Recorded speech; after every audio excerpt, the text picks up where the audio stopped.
नमस्कार, आप देख रहे हैं सिटी पोस्ट लाइव। मैं हूं सृष्टि राज। लालू फैमिली का अंदरूनी कलह अब खुलकर सामने आ चुका है। आरजेडी सुप्रीमो लालू प्रसाद की बेटी रोहिणी आचार्य ने अपनी ही पार्टी के शीर्ष नेतृत्व और नीति निर्धारकों के खिलाफ मोर्चा खोल दिया है और सारण के पार्टी प्रवक्ता हरिलाल यादव को पार्टी से निकाले जाने से नाराज रोहिणी ने मोर्चा खोल दिया है। उन्होंने अपने खिलाफ एक्शन लेने की चुनौती तक दे डाली है। आइए जानते हैं हमारे सहयोगी पत्रकार रवि सर से। सर, रोहिणी ने तो मोर्चा खोल दिया, अब क्या करेंगे तेजस्वी? बिल्कुल, देखिए, रोहिणी ने सोशल मीडिया पर बेहद ही तल्ख लहजे में पोस्ट किया है और उन्होंने कहा है कि क्या पार्टी की भलाई के लिए सच बोलने वाले, मजबूती और ईमानदारी से काम करने वालों के लिए अब राजद में कोई जगह नहीं है क्या? तो रोहिणी आचार्य ना सवाल पूछ रही हैं। सवाल किन से पूछ रही हैं? तो अपने ही पार्टी के लोगों से एक तरीके से ये सवाल पूछ रहे हैं कि भाई, पार्टी के जो लोग भलाई चाहने वाले हैं, जो पार्टी के प्रति ईमानदारी से काम करने वाले हैं, पार्टी को मजबूत करने वाले हैं, पार्टी का भला चाहने वाले हैं, अब क्या उन्हीं के लिए पार्टी में जगह नहीं है? यानी कि ये सवाल उनका ये इशारा करता है कि कहीं ना कहीं पार्टी में सब कुछ ठीक ठाक नहीं चल रहा है। दूसरी चीज़ कि संजय यादव, रमीज और सुनील सिंह जैसे लोगों पर सवाल उठाने वालों पर अगर कार्रवाई करनी है तो सबसे पहले मुझ पर कार्रवाई करने की हिम्मत जुटाएं, ये रोहिणी आचार्य कर रही हैं। और उन्होंने ये भी कहा है कि मैं लालू जी की बेटी हूँ, कभी गलत के सामने मैं कभी घुटने टेकने वाली नहीं हूँ, मैं कभी झुकने वाली नहीं हूँ। और ईमानदार और ज़मीनी कार्यकर्ताओं को झूठे आरोप में टारगेट किया जा रहा है, यह पार्टी हित में नहीं है, वो कह रही हैं। और रोहिणी ने यहाँ तक कहा है कि पार्टी का सारण जिला संगठन निष्क्रिय है, यह आरोप लगाया है और यह वैसे लोगों के कब्जे में है जो लोग विरोधियों के इशारे पर काम कर रहे हैं। यानी कि वो कह रही हैं कि वैसे लोगों पर विश्वास किया जा रहा है जो लोग पार्टी विरोधी गतिविधियों में शामिल हैं और वैसे लोगों को पार्टी से निकाला जा रहा है जो पार्टी की मजबूती चाहते हैं, जो पार्टी का भला चाहते हैं, जो पार्टी को आगे बढ़ाना चाहते हैं। तो देखिए, रोहिणी ने तेजस्वी यादव के करीबी सांसद संजय यादव और उनके सहयोगियों का नाम लेकर चुनौती तो जरूर खड़ी कर दी है और निष्कासन की जो परवाह किए बिना उनके जो समर्थक उनके साथ मजबूती से खड़े रहेंगे, तो ये भी अपने आप में एक बड़ा मैटर है।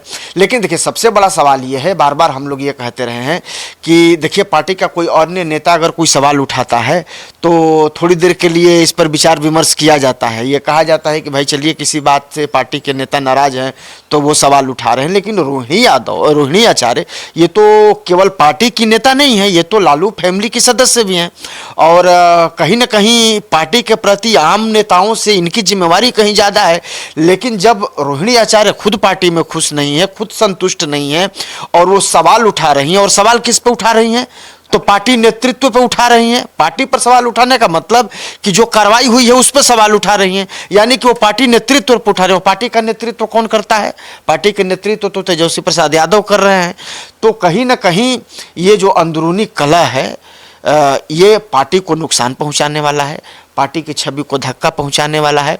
और रोहिणी आचार्य की जो ये नाराजगी है, ये क्यों है सर? हाँ, ये इसलिए नाराजगी है। देखिए, लालू परिवार के बारे में बहुत कुछ अंदरूनी बातों करना मैं उचित नहीं समझता हूँ, लेकिन आपने देखा होगा कि रोहिणी आचार्य ने पिछली बार भी किस तरीके से उनके साथ क्या क्या हुआ था और उसको लेकर के उन्होंने मीडिया में भी अपनी बातें कही थी। और लेकिन ज्यादातर चर्चा लोकसभा चुनाव को लेकर। हाँ बिल्कुल, लोकसभा चुनाव को लेकर के होती है और उनका आरोप जो आप देख रहे हैं जिस तरीके से लगा रही है ना कि भाई ये तो पूरा पार्टी को वैसे लोगों ने हैक कर लिया है जो लोग पार्टी की भला चाहते ही नहीं हैं, और जो कुछ चंद लोग बचे हैं जो पार्टी की भलाई चाहते हैं उन लोगों को पार्टी से बाहर का रास्ता दिखाया जा रहा है।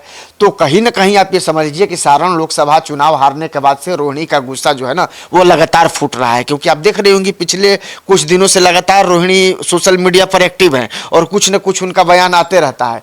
तो इस पूरी बगावत के पीछे 3 बड़े राजनीतिक कारण दिखते हैं और ये हैं, रोहिणी को लगता है कि सारण चुनाव में पार्टी के ही बड़े पदाधिकारियों और विधायकों ने उनके पक्ष में काम नहीं किया, बल्कि वे निष्क्रिय रहे और विरोधियों के संपर्क में भी थे, ऐसा भी उनको लगता है।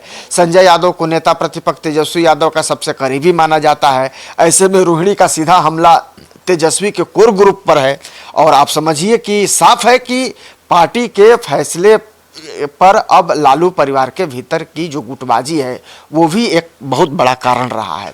और रोहिणी खुद सियासी विरासत की रक्षक के रूप में पेश कर रही हैं अपने आप को, क्योंकि वो कहना चाहती हैं कि भाई देखिए, मैं तो बार बार पार्टी के भलाई की बात कर रही हूँ, मैं पार्टी को आगे बढ़ाने की बात कर रही हूँ, पार्टी को मजबूती की बात कर रहा हूँ। यानी कि रोहिणी आचार्य ये कह रही है कि देखिए, मैं पार्टी का भला चाहता हूँ और मेरे ही जो लोग पार्टी को मजबूत करने वाले हैं, जो मेरे समर्थक हैं, अगर उनके ही खिलाफ अगर इस तरह की कार्रवाई हो रही है तो कहीं ना कहीं ये पार्टी को नुकसान पहुंचाने वाला है।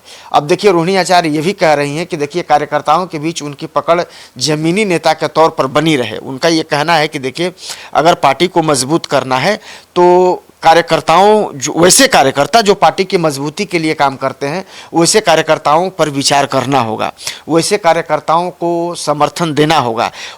ऐसा नहीं हो कि जो कार्यकर्ता पार्टी को मजबूती करने वाले हैं उन्हीं पर आप कार्रवाई कर दें, उन्हीं को आप तवज्जो नहीं दें, और वैसे लोगों को आप तरजीह दे रहे हैं जो पार्टी के तो विरोध में भी काम कर रहे हैं, विरोधियों के साथ मिलकर के काम कर रहे हैं और पार्टी को कमजोर करने का भी काम कर रहे हैं। तो इन सब चीज़ों से लेकर के रोहिणी आचार्य बहुत नाराज हैं, उनका गुस्सा एकदम फूट पड़ा है। और सोशल मीडिया पर जिस तरह की वो भाषा का इस्तेमाल कर रही हैं, एकदम तल्ख भाषा का, उससे एकदम साफ पता चलता है कि रोहिणी आचार्य अपने पार्टी से बिल्कुल खुश नहीं है। और पार्टी से खुश नहीं है क्या, मैंने पार्टी के अंदर वैसे लोगों से खुश नहीं है जिन पर आरोप लगता है कि वो पार्टी के नेतृत्व भी करते हैं और पार्टी में जो ठोस डिसीजन लेने का काम होता है वो भी करते हैं। तो जिस तरीके से रोहिणी एक्शन में है, ऐसे में तो तेजस्वी यादव कमजोर पड़ेंगे और रोहिणी भारी। देखिए, रोहिणी आचार्य से ज्यादा सक्रिय राजनीति में कोई नहीं है, ये आप बात जान लीजिए। वो केवल पार्टी में चल रही गड़बड़ झाला के खिलाफ ही नहीं मोर्चा खोलती हैं, बल्कि विपक्ष को करारा जवाब भी देती रहती हैं। आपने देखा होगा पिछले दफा भी कि जब आवास खाली करने की बारी आई थी तो उस समय भी एयरपोर्ट पर जब लालू प्रसाद यादव सिंगापुर से आए थे तो रोहिणी आचार्य सबसे पहले खड़ी हो गई थी और उन्होंने कहा था कि खाली कर देगा बंगला, सरकार को ये नहीं लगना चाहिए। तो अब देखिए, सरकार पर भी अगर हमलावर होना हो या विरोधियों पर हमलावर होना हो तो रोहिणी आचार्य इसमें भी पीछे नहीं रहती हैं। और जब पार्टी के अंदर अगर कोई गड़बड़ी हो रही है, कोई अगर उनको परेशानी समझ में आ रही है तो वहां भी वो सवाल उठा रही हैं। और देखिए, वो सिंगापुर में रहते हुए भी बिहार की राजनीति पर पैनी नजर रखती हैं और सबसे पहले लालू विरोधियों को वही जवाब देती हैं। आपने देखा होगा, अभी मैं जब चर्चा कर रहा था तो इसमें रोहिणी आचार्य का कोई जवाब नहीं है। और देखिए, रोहिणी अपने पिता को अपनी किडनी देकर पहले ही कार्यकर्ताओं की नज़र में उनका जो स्थान है वो उम्दा स्थान पा चुकी हैं। यानी कि एक तरीके से जो समर्पण वाली जो भावना होती है,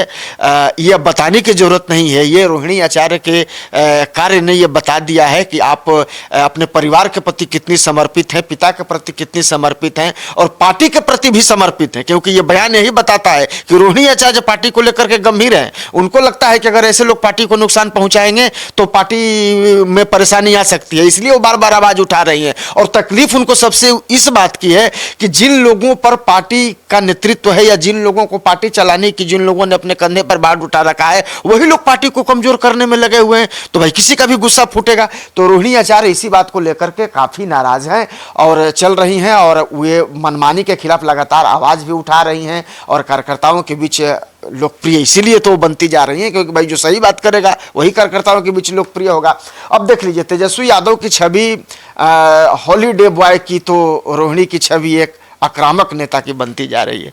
तो कहीं ना कहीं तो सवाल उठ ही रहे हैं। अब देखना ये होगा कि अब जो ये अंदरूनी जो कलह है इसका आगे क्या असर पड़ता है। और देखिए, इस समय रोहिणी आचार्य ने इस समय इस तरह का एक सवाल उठाया है जब आपको पता है कि अभी बांकीपुर उपचुनाव होना है, वहाँ से आरजेडी की रेखा गुप्ता उम्मीदवार हैं और पूरी पार्टी उनको जिताने में लगी हुई है और इधर विरोध में एक तरीके से तो बीजेपी के अभिषेक कुमार हैं ही और दूसरे तरीके से आप देखिए कि प्रशांत किशोर भी ताल ठोक रहे हैं। तो एक तरफ जहां बांकीपुर चुनाव हो रहा है, इतने हॉट सीट पर मुकाबला यहां त्रिकोणीय बना हुआ है, पार्टी के लिए इतनी बड़ी चुनौती बनी हुई है, ऐसे समय में अगर रोहिणी यादव अपने पार्टी पर इस तरह का बड़ा सवाल उठा रही हैं तो कहीं ना कहीं इसका असर जो है इस चुनाव में भी कहीं देखने को न मिल जाए। इस बात को भी लेकर के जो पार्टी के कुछ नेता और कार्यकर्ता और कुछ आम लोग हैं उनमें भी इस बात को लेकर के चर्चा हो रही है। तो सुना आपने, तो आपकी क्या राय है कमेंट सेक्शन में जरूर बताइएगा। धन्यवाद।